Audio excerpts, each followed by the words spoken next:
Hello guys. We have made a previous video in which we have saw different types of Java threads, the platform threads and the Tomcat threads, the reactive threads, and we have seen basically all of the threads are Java threads, or we can say platform threads, and the specific pools are managed by the library like Tomcat or Reactive or whatever. So in this video we will see some internals of Java thread with respect to memory. So what happens when a thread is created, how the memory is managed. So we'll look all this. Okay, so first let's see a basic code. So this is a basic calculator code we'll understand with. So this is the main function, it's getting operation, and based on the operation it's performing operations. So operation can be sum, difference, multiplication, division.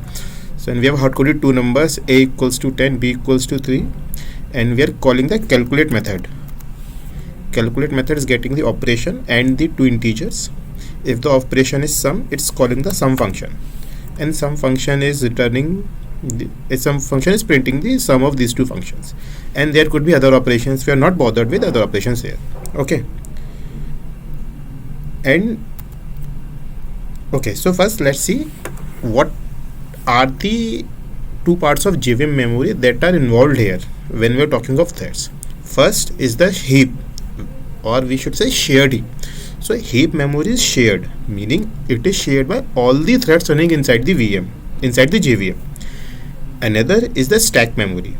This is the memory associated with each thread. So if there are 100 threads running at a particular point of time, there will be 100 stacks in the memory. Okay, now let's see what is the stack. So suppose, just give me a second. Suppose during the execution point we are here at this line, int result equals to a plus b. Now at that point what would the thread stack look like? We'll see here. Okay, so this part is known as the thread stack frame. So there are three frames, one for sum, one for calculate, and one for main, and this is the execution of main thread. So when the program starts, the frame for main thread started. There are two variables, one is the operation and one is calc, which are mentioned here. Then there is a calculate function. So there is a frame. So basically main function calls the calculate functions. So after main, the stack frame is generated for the calculate function with operation as variable a and b. Then calculate functions call the sum functions. Then the stack frame created for sum function with a, b and result, and we are here. Okay, and as soon as the function execution is done, the frame of that particular function is destroyed. So as soon as it just prints sum is 13 and the execution goes back to calculate function, this frame will be destroyed.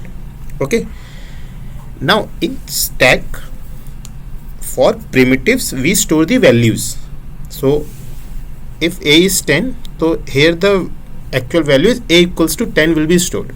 So what I'm trying to say is stack stores the primitive data types, or if the object are there, then it stores the references of these objects which are actually pointing towards it, and we'll see this in a later slide. Okay, so basically in this slide what I'm trying to say is that stack stores the local variables and the references to the objects, and we have seen what does the stack frame look like and how does it operate. Okay, now this is what I was talking about in previous slide. So it is storing a equals to 10, b equals to 9. Sorry, this is just a typo. So ideally b should be 3 and the result is 19. This is for sum. For calculate, so there are three variables, operation, a and b. A and b are primitives, so their values are stored in the stack itself. But since operation is a object of a string type, so operation is pointing towards heap and it's a string object. Same goes for main, so it's the same object.